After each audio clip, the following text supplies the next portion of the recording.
Suspense.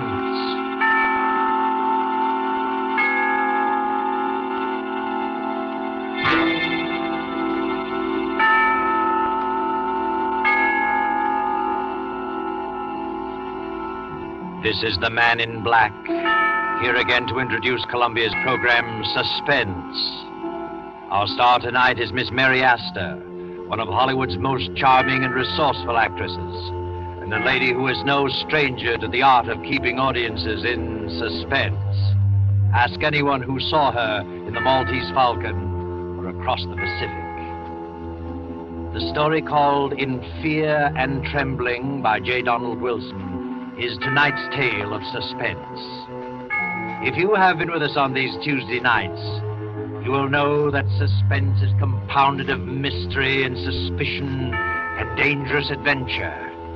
In this series are tales calculated to intrigue you, stir your nerves, to offer you a precarious situation, and then withhold the solution until the last possible moment. And so it is with In Fear and Trembling and Miss Mary Astor's performance, we again hope to keep you in suspense.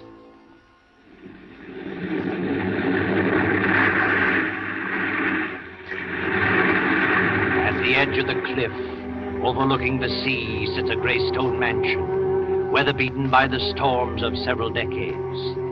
To this mansion, Gilbert Durant brought his bride, Lucia. That was 4 years ago.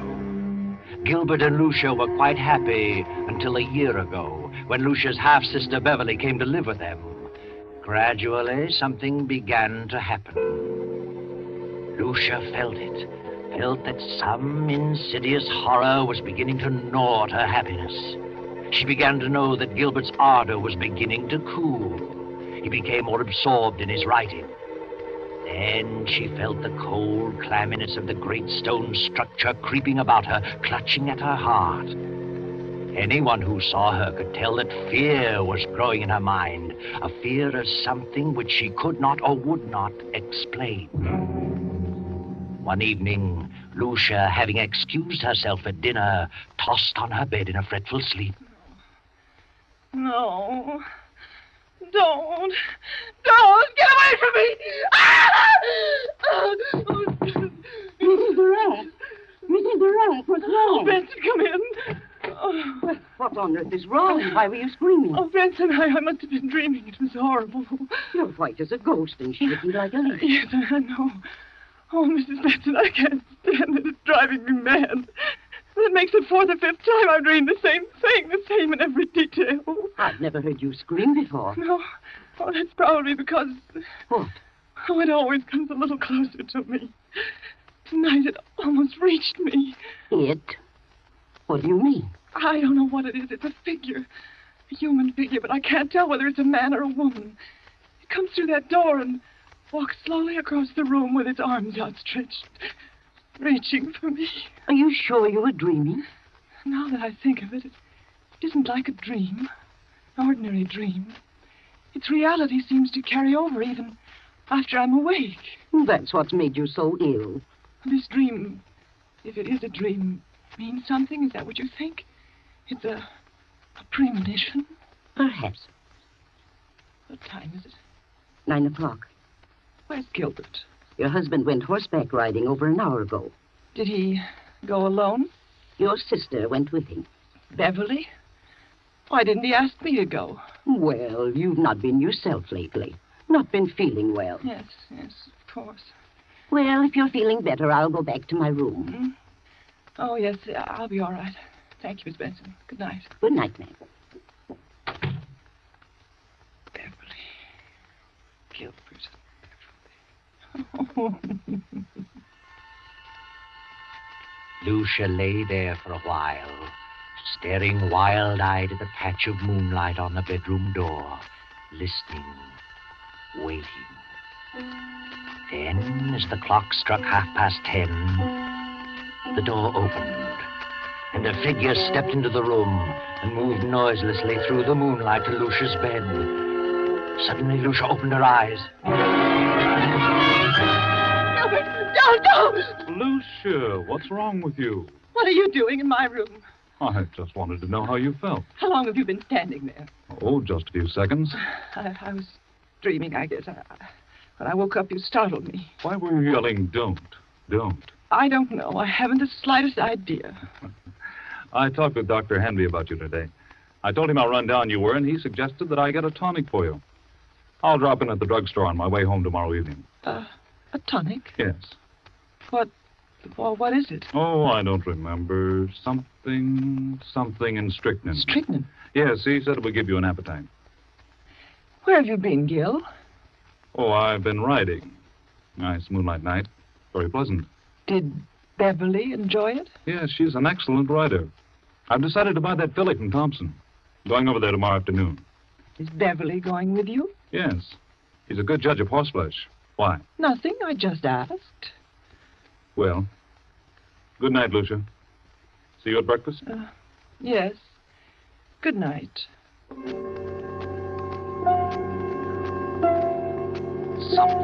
Something and strychnine. Something and strychnine. Lucia jumps from her bed, rushes down to the library, snaps on the light, and steps to the shelf holding the encyclopedia. She runs her fingers down the long line of books, LMNOPR, and then she stops and stares. The S to T is missing. And she sees it on the desk, the missing volume. She rushes to the desk and stares down at the open page. Yes, that's it. Strychnine. I'll tell you what, Beverly. I'll leave the deal entirely up to you. Up to me? Oh, Gil, that's not fair. Why not? Well, suppose she turns out to be a lemon. I don't think she will, because you're going to have the job of training her. Oh, you certainly flatter me. Not in the least. Oh, good morning, Lucia. I just realized what time it was. You'll be leaving in a few minutes. Well, yes, it's 9 this very minute. Better step on it. More coffee, Beverly? No, thanks. How do you feel, Lucia? Better. Much better. You better eat something. No, I can't. At least some coffee. Yes, I'll have some coffee. I've got to run. See you later, Lucia. Yes, Gil. And I'll see you this afternoon at 2, Beverly. Yes, I'll meet you in town at 2. Oh, Gil, don't forget Lucia's medicine. No, I won't. Bye, Lucia. Are you meeting Gil in town, Beverly? Yes, he wants me to decide on that filly he's interested in. Where did you learn so much about horses? Well, seems to be natural. Why don't you get interested in horses, Lucia? Why should I? What are you interested in? Well, I am interested in a few things. My husband in particular. You don't act interested in anything. Really? Well, if you'll take my advice, you'll snap out of this coma and get some pep. Does Gil like women with pep? No man cares about a woman who sits around and mopes. I think you're a hypochondriac. Do you? You should do something about it. I intend to. I intend to do something about it. I'm glad to hear it. Get out and do things. Play games, golf, tennis, swim, and ride. Maybe this medicine will fix you up. You know all about it, do you? What is it? Oh, I don't know. It's a tonic, a builder-upper. I wish I could believe that. But at least you can try it. Won't hurt you. No? I wonder.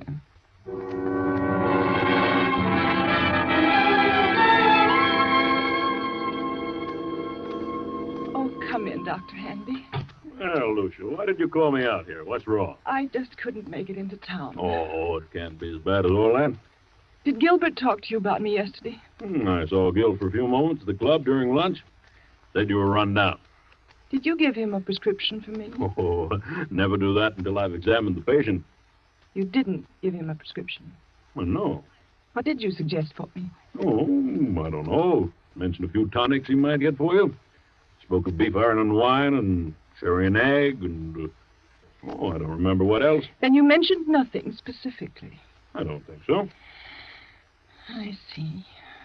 Now, what seems to be wrong with you, Lucia? I don't know exactly, but something has been happening to me that, well, frankly, I'm afraid I'm losing my mind. We all feel that way at times. I'm serious. Things happen to me in the night. What sort of thing?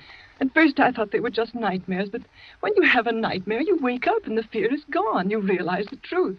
But this vision that comes to me haunts me through the waking hours as well. Vision?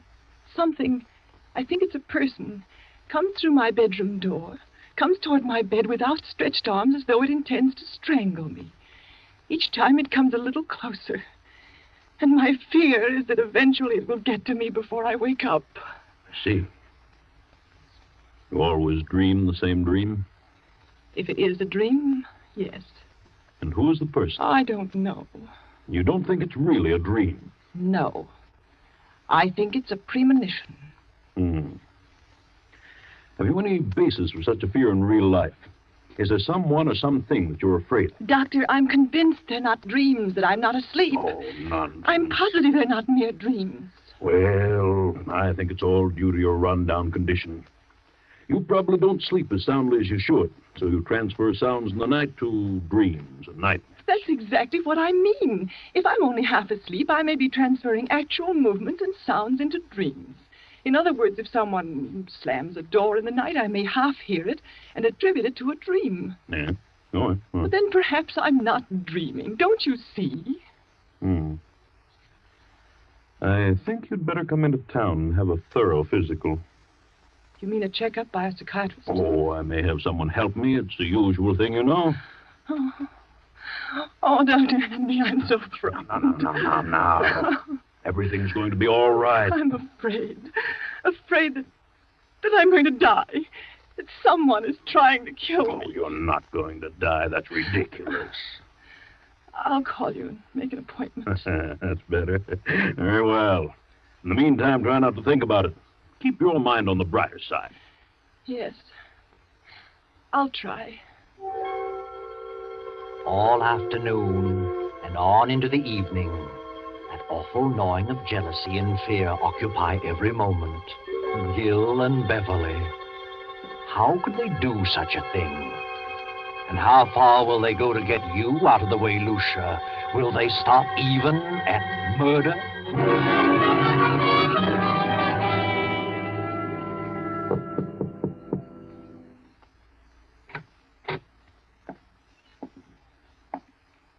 Are you asleep, Lucia?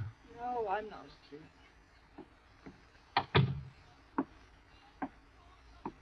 How are you feeling? I seem to have developed a headache. Have you eaten anything today? No, I didn't care for anything. Well, this will help you. Better take a dose now. I'll measure it for you. What is it? Why, it's the tonic. Did Dr. Hanby prescribe it? Yes. Yes, he did. Where's Beverly? Down in the library. Did you buy the horse? Yes, Beverly thought she was a fine animal. I didn't know Beverly knew so much about horses. She's a horsewoman after my own heart. Is she? Rides like the wind, too. She had intended to go home tomorrow.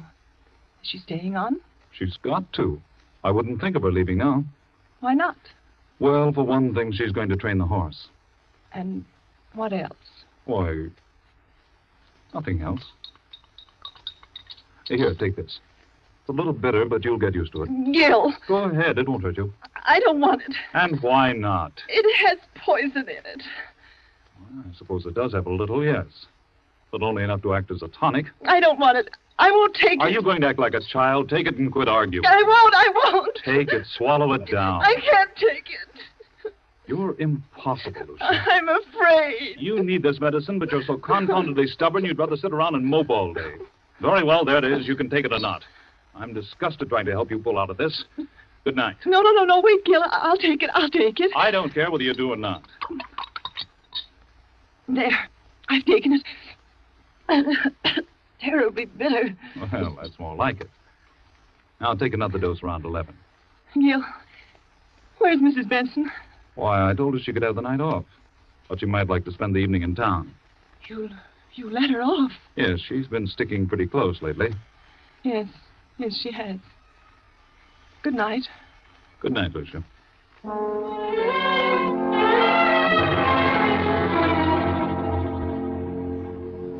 What's wrong, Gil? You look upset. I am. Lucia didn't want to take it. No? Why not? She's afraid of medicine. What are you going to do? She finally took a dose of it. But if I know her, she'll never take another drop.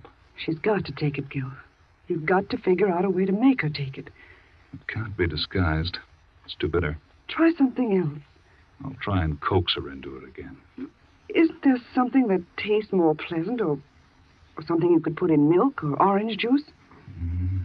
I don't know. But I'll find something. Of course you will. You've got to. Wait a minute. There's someone listening outside the door. Oh, sir. Well, Benson, what are you doing standing here in the dark? Why, I was just going upstairs to see if Mrs. Durant wanted anything before I went out. I see. By the way, I'm staying home for a couple of days, and I thought that since you've been staying so close to the job, you'd welcome a few days' leave. Leave? Why, yes. But Mrs. Durant may prefer that I stay. I think you'd better take a little rest yourself. You needn't come back till Friday. But I don't need a rest. You come back Friday. Yes, very well. But that night, for once, the good Mrs. Benson disobeys orders. A few minutes before 12, she returns to the mansion. No lights are burning. So she makes her way quietly through the back entrance, slips up the stairs, and taps lightly on Lucia's bedroom door. Mrs. Durant? Mrs. Durant? Then she turns the knob, opens the door, and snaps on the light. Mrs. Durant, are you here? Then Benson steps quickly toward the bed. The bed is empty, but a horrible sight meets her eyes. Oh, blood. Blood all over the bed. Oh.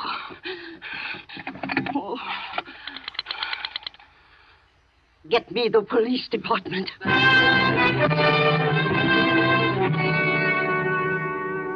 All right, Mrs. Benson. Now, just calm down and tell us what happened this evening. Well, earlier in the evening, Mr. Durant told me that I could have the night off since I'd been staying close to Mrs. Durant for some time. And then later he said he decided to let me off until Friday. I didn't want to go, but he insisted. Was there anyone else in the house? Yes, Mrs. Durant's half-sister, Beverly. Did you leave the house? Yes, but I sneaked up the back stairs and told Mrs. Durant I'd be back about midnight. If you had till Friday, why did you come back at midnight? Because we were both frightened. Of what? Well, Mrs. Durant had been having premonitions that someone was trying to kill her. Who was trying to kill her? She didn't know, but she was terribly frightened. Is that all? No. Her husband tried to get her to take some medicine he had brought home. She refused, and he got angry. How do you know he was angry? I heard him talking about it to Beverly. They were in the library. And he told Beverly that Lucia was stubborn. Beverly said that he'd have to think of some other way. Did Mrs. Durant suspect her husband and Beverly of trying to do away with her? Yes. Yes, she did. She was convinced that Mr. Durant and Beverly were in love and wanted her out of the way. I see. Well, so you came back tonight because you anticipated that something was going to happen. Yes. The house was dark, so I came up the back stairs, knocked on her door. When I got no answer, I came in, turned on the lights, saw she was gone, and then I saw the bed all covered with blood. She wouldn't take the poison, so they did it another way. That's what they planned in the library. Where are they now? Any idea? Well, they didn't expect me back tonight, so they're probably gone to dispose of the body, intending to come back here and clean the place up later. I see. Anybody else know about Mrs. Durant's fears? Yes, she talked to Dr. Hanby. I called him right after phoning the police and told him about it. He knows. Dr. Hanby, Captain Drake. What in the world is the meaning of this? From all indications, Mrs. Durant has been murdered and the body disposed of. Doctor, I understand Mrs. Durant told you that she was afraid that something was going to happen to her, that she was going to die. Who told you that? Mrs. Benson here. I see. Well, she did call me in this morning. She'd been having strange dreams. Premonitions, she called them. I called them hallucinations. Who'd you think it was? Well, she couldn't tell whether it was a man or a woman, but someone was always approaching her bed with outstretched arms, trying to choke her. Do you think it was more than a dream? She was a sort of hypochondriac. I asked her to come into town where I could give her a thorough examination. I didn't take her story too seriously, but this certainly puts a different slant on the entire picture. Yes. We haven't found the body, but I have men out looking now. We'll find it. Here's Mr. Durant and his sister-in-law. They found them about half-mile down the beach. Oh, how are you, Durant? What in the world goes on here? What's wrong, Doctor? Take a look at that bed. What happened? Lucia. Where is she? We thought you might enlighten us on that point. What do you mean? Where is she? Is Lucia dead? Oh, Gil, what? What happened? We think your wife has been murdered. Murdered? But what are you doing here, Mrs. Benson? I thought you were gone till Friday. Why did you tell her to go until Friday? Why, I thought she needed a rest. She'd been having long hours. Where is Lucia? Where have you and your sister-in-law been? Why, I slipped upstairs and saw Lucia was asleep, so we decided to take a little ride down the beach. It was still early. Mm-hmm. Didn't take anything with you? Certainly not. What do you mean by that? What would we take? I don't know. I just asked. Did you two try to get Lucia to take some medicine? No. Wait a minute, Beverly. That won't do any good. Yes, we did. Lucia was run down and needed a tonic, but she refused to take medicine. Why did she refuse? I don't know. Maybe she was afraid of being poisoned. Poisoned? But why should I want to poison her? Lucia was my wife. How long has your sister-in-law Beverly been here with you? Well, I don't know. Quite some time. Just a minute. Are you inferring that Gil and I... I'm not inferring anything. I merely ask you a question. Oh, Gil, tell him that... Just a moment, Beverly. Mrs. Benson, what have you been saying? What did you tell them? I told them the truth. You think I planned to kill Lucia? Is that it? Yes, you and this woman. You're out of your mind. You tried to get her to take some medicine. She knew you were in love with her sister and that you were trying to poison her. And how did she come to that conclusion? She had premonition. That means nothing. And besides, I heard you talking, you and Beverly, planning the whole thing. What? She's lying. I heard you. When you realized Lucia wouldn't take the medicine, Beverly said you'd have to think of some other way. Some other way to what? To get rid of her. To kill her. There must be some... Dr. Hanby, you know better than this. Do you think I had a reason back of wanting to know about various medicines? Well, no, I didn't. Not at the time, but now... Now what? Well, I'm sorry to say it all adds up to something suspicious. Seems more than just coincidental. Do you think I killed Lucia? Look about you.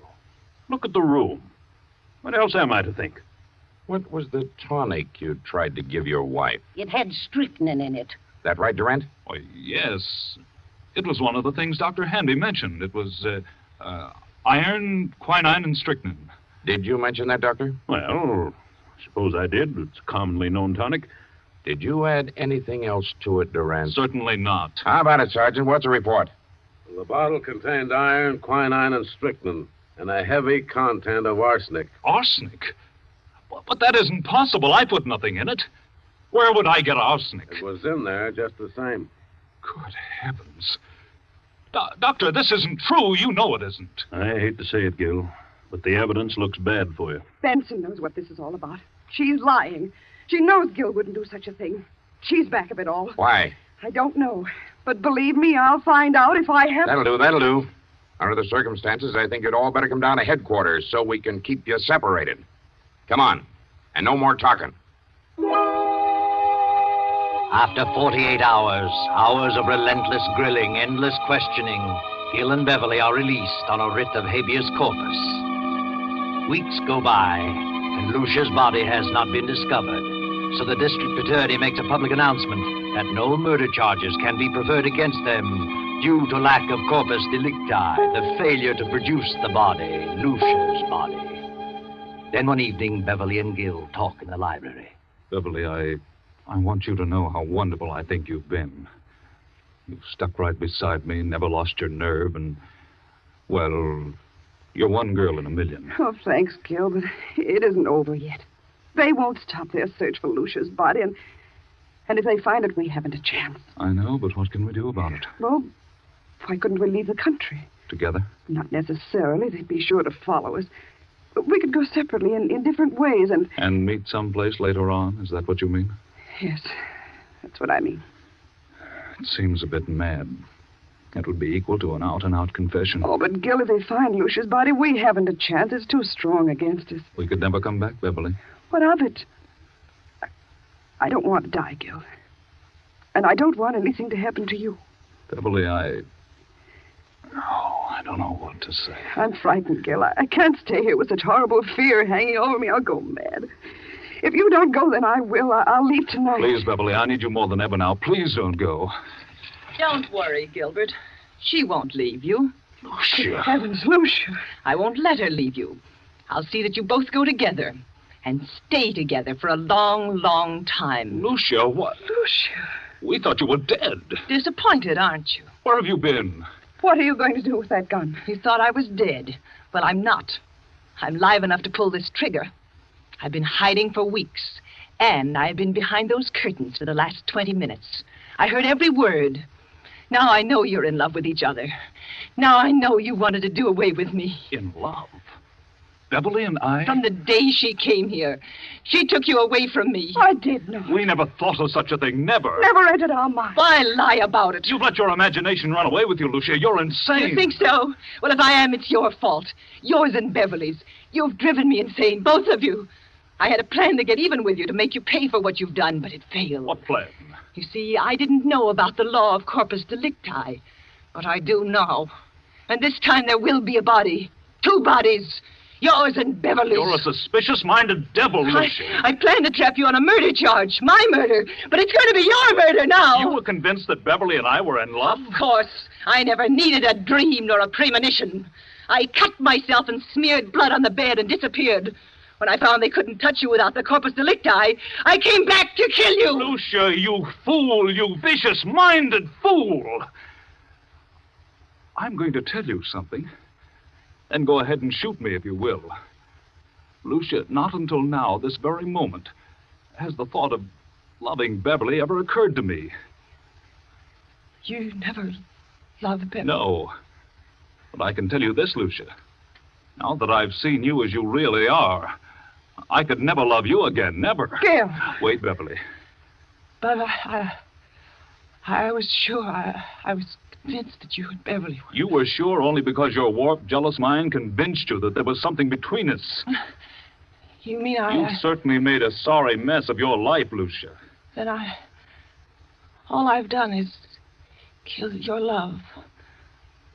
Oh, Gil. Yes, Lucia. And you've no one to blame.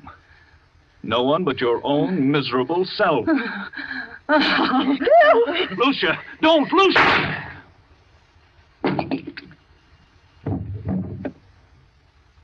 Oh, Gil. Gil! Yes, Beverly. But it's probably the best thing for her. And for us.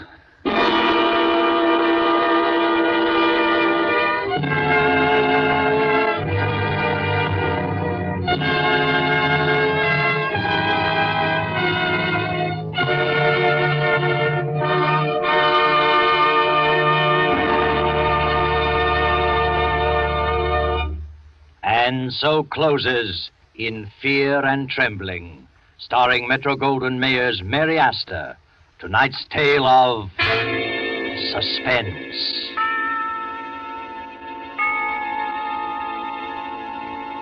The broadcast originated in Columbia Square in Hollywood. This is your narrator, the Man in Black, who conveys to you Columbia's invitation to spend this half hour in suspense with us again next Tuesday, when another of the screen's lovelier leading ladies, Geraldine Fitzgerald, will star in the uneasy drama called Will You Walk Into My Parlor? William Spear, the producer, Ted Bliss, the director, Lud Gluskin, the musical director, Lucian Morowick, the composer, and J. Donald Wilson, the author, collaborated on tonight's Suspense.